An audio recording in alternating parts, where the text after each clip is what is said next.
we have Laramie Johnson with Thrivent. Let's give him a hand.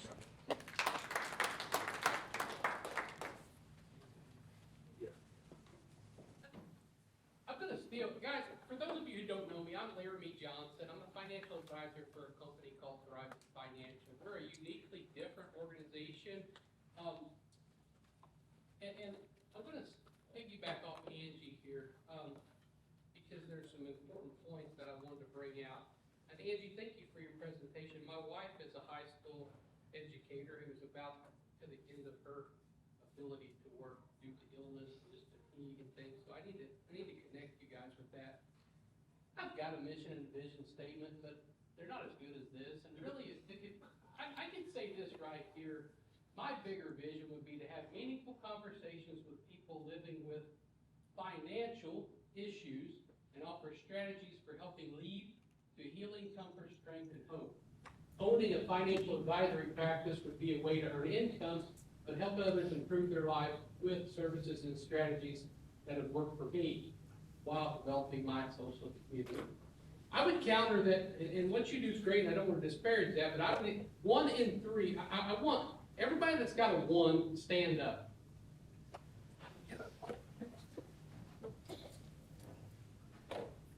A recent Pew study told us that 1 in 3 Americans suffer stress due to their financial position.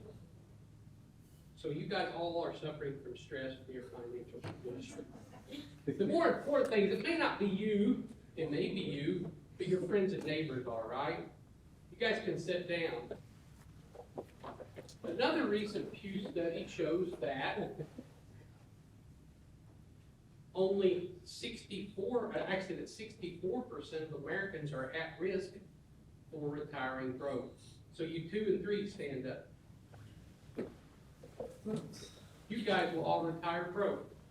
That means you will die with nothing more than a Social Security check to your name, and you'll be at the will of the government for your financial well-being. Now, it may not be you. I hope it's not you, but you get my point? Your friends and neighbors out there in the community are hurting financially. And it's due to a number, you can all sit down, sorry.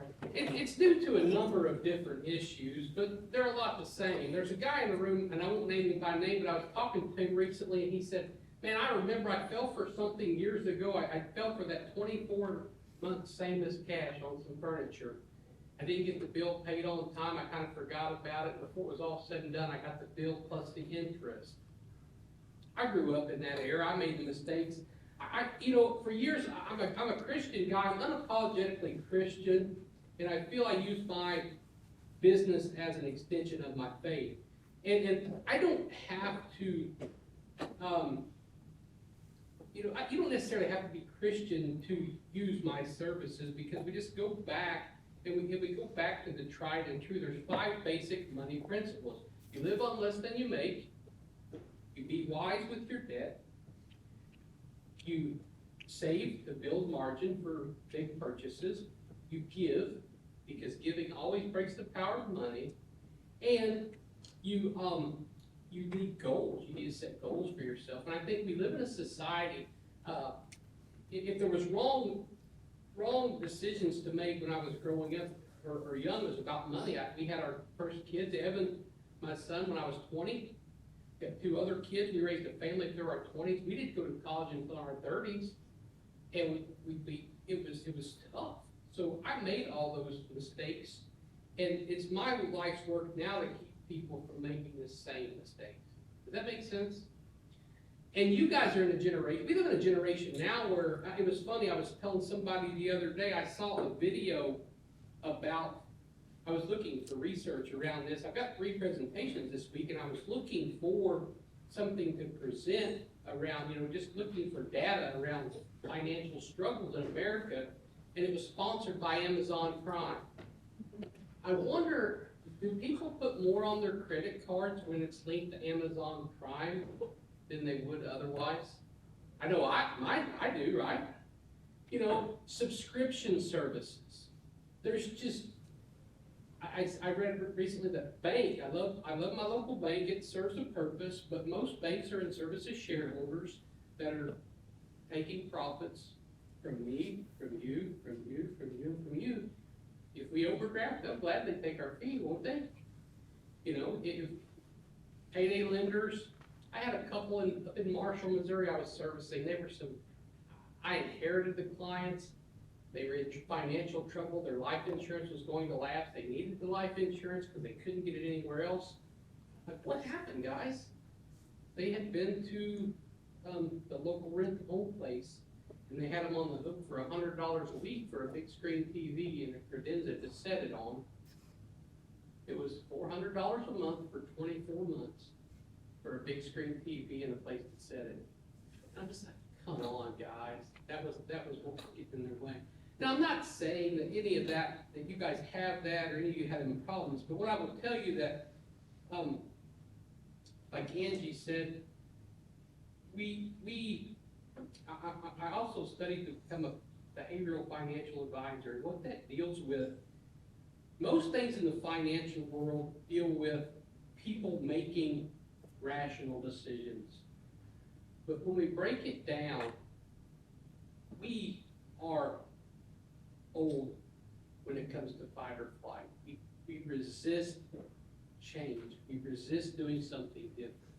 So we fall into this pattern where we're just making the same mistake after mistake after mistake. And before too long, you know what? We've got ourselves in financial difficulty. We've got ourselves in bankruptcy. We're borrowing against we're taking second, third mortgages. We're borrowing against our retirement. And it's all because we don't stop to deal with it. Now, I'm a financial advisor by trade, and most of the income I make is on the top 20% of my clients, and they are the folks that got it right. But I don't want to be that guy that only services rich clients. I didn't come from a rich family. I'm working class. My father was 8th grade educated. I was fortunate enough to get through college in my 30s. I was going to be a school teacher, only to realize I probably would kill kids if I was in a classroom. And I couldn't make enough money doing it to support my family. So I pivoted, right? So I become a financial advisor, and we deal with primarily education. I've got a lot of resources there. If you don't know about Thrivent, look us up. I'm downtown behind Classic Jewelry and across from KDRO Radio. It's 107 East 3rd is the physical address. Thrivent's a not-for-profit. We're the largest not-for-profit fraternal organization in the United States. If you don't know what a fraternity is, it's not as hard as it is, as you might think. A fraternal is basic. They were insurance companies before men figured out how to make money selling insurance. We're not in service to shareholders. We're beholden to our members. Every client becomes a member. Every member is an owner and has a voting stake in the company. We serve nearly 3 million members nationwide. For the first time ever in 21, we started advertising nationwide. We're playing on some Kansas City networks and things, but our goal is holistic financial education for everyone, not just the elite, not just the top earners, not just the people making the most. We help everyone. We've got workshops. We've got a program called Money Canvas. It offers 3 free coaching sessions with a financial coach. They're not affiliated with me. We just pick up the tab for anybody that wants to go. We've also got workshops that are virtual to help people around different money topics and things. Retirement, taxes in retirement is a big deal. Saving for the future. There's all sorts of things. I'll have resources here for everyone. There's a sign-up sheet. If you want more information, if you'd like an email from me, just put your name on the sign-up sheet there before you leave. And that's about it. I probably went over 6 minutes, but if anybody has, I was going to play a little video, but it's a CNBC video that just talks about the crisis in America with financial literacy. I'll let you guys look them up. All you gotta do is hit Google, and you'll find a litany of articles about the financial woes of America. And realistically, we can blame the politicians all we want, but we elect those politicians, right? Thank you, guys. Laramie with Thrivent. Anybody have any questions for Laramie? Yes, what's your website? So you can just, the easiest way to do is Google search Laramie. It's Laramey Johnson with Thrivent. That's Thrivent. I've got some information, I got some cards up here too that's got it on it, that's the easiest way to find us, but if you Google search Laramie, in Sedalia, I come up as a financial advisor, and, I've booked me link and a lot of information there as well. So you don't have to be in financial trouble to come and talk to you, but just if you want to manage your money better. Yeah, I think the biggest, one of the biggest, I was explaining to someone yesterday, the biggest difference, the first few years in this business, I tried to figure out a way to show that I was better. I learned this from that panel last time I was here, but I tried to somehow prove that I was better when really I wasn't better. So you could kind of in a market where, you can go to about 30 different places in Sedalia and you can invest money. You can go to about 30 different places and buy all forms of insurance. One of my favorite quotes is by Ben Franklin, and it says, people don't care how much you know until they know how much you care. And I don't think you'll find anyone that cares more than I do for the people around me. My wife gets angry at me sometimes because she's like, you need to spend time at home with your family instead of at work doing your craft, So, we work with everyone. So, but what I was gonna say, the biggest difference between us, most advisors, and I don't wanna speak for all, but most advisors would like to say that they're the hero. And it's their products, their services, they're doing that helps you be successful. I would say, no, I'm not that smart. I told people from the beginning, I'm not that smart to be the hero of your story. You've got to be the hero of your story. I've got to equip you with tools and wisdom necessary for you to go out and do it. It's kind of like a personal trainer, you might say. So, we help everyone at all levels. We're set to be we are the largest nonprofit fraternal in the United States. We're on the Fortune 500 list, and we're set to really take off. What I read yesterday on your website about pivoting, and we're definitely pivoting toward the holistic plan. For years, Thrivent, insurance, annuities, that's just a little bit of what we do now. Holistic, fee-based financial planning, the way to the future. Yes, sir. We talk about how we like to help the community and how Thrivent knows to do that. Yeah, Evan, he's a cheater there. He's giving me a plug though. Thanks, Evan. Evan's joining me as an advisor. So he's 24. He's my multi-generational. I want to retire one day and go travel. So I've got Evan here to take care of all you young people that come and become clients. But with Thrivent being a not-for-profit, we have some very unique ways in which we can plug what's called fraternal dollars into the community, and we let our members do that. I don't know how many people here pay insurance premiums and have an insurance company that calls you every year and says, hey, give away some money. Does anybody have an insurance company like that? Anyone? You're a Thrivent member, you do. Ryan, you're a Thrivent member, you do.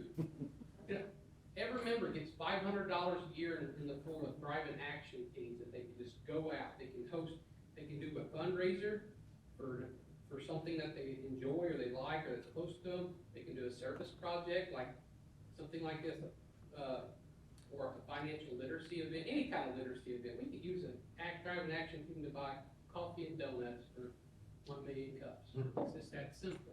So, and then Thrivent Choice Dollars, as people have assets under management of us, there's a certain percentage of that Thrivent says, hey, you've generated this amount of choice dollars this year, direct this to a 501c3 of your choice. So, Sedalia, Sedalia I've been here since 1999. I love it. I come from South Central Missouri. We tried to leave Sedalia again, go back home, and didn't fit us no more. Sedalia kind of became our home. But we have a wonderful thing here. We have a lot of people that waste a lot of money. I spent a lot of years in the car business. I was doing loans in the back of the car business, and it finally became an internal struggle for me. And I got away from it because I just saw people squandering their future in the form of automobile loans. People don't care what you drive. They don't care what you look like driving down the road. They care what's in your heart, what's in your mind, and how we interact in society. This crap, we're I don't know if anybody's listening to Dave Ramsey. I'm a big owner of Dave Ramsey, but we're just buying things, trying to impress people that we don't like, and they don't like us, for no reason. If you gotta impress somebody to be their friend, they're not your friend. Anything else? I know you really stress the investment end of things. I think I heard you mention the holistic, and I heard you mention other products. Do you work with the individual to make sure you learn what their goals are and how they want to protect it possibly down the road, and also possibly if there's a loss? Do you go into all that with them? Yeah, and I appreciate that, Ryan. And truly, we do. We have a 40-page fact finder when we do our initial console. Your initial console is for free with me.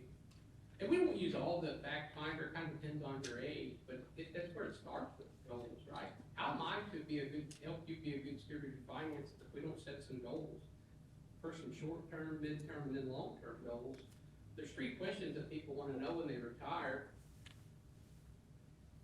You know, first we need to know when's the finish line. When do I want to stop? And at the end, will I have enough? And will it always be enough? I inherited a group of clients last year from a rep that retired out of Jefferson City, a lot of state employees that thought that their pensions were great.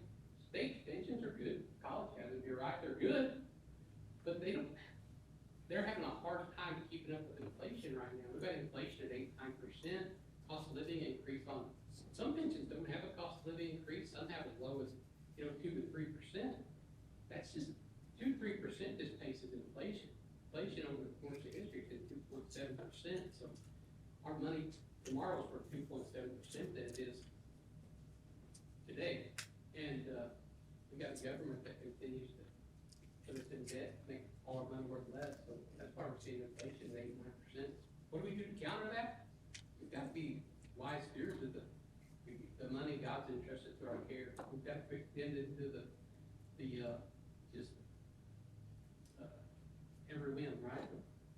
Does that answer your question? Yeah, I mean, when you get me, you get everything. We're not just selling insurance, we're not just selling investments, we're selling you, we're helping you be the best you, kind of like Angie does over there with her cryotherapy. So I would say go take her up on a $20 offer, say it like that.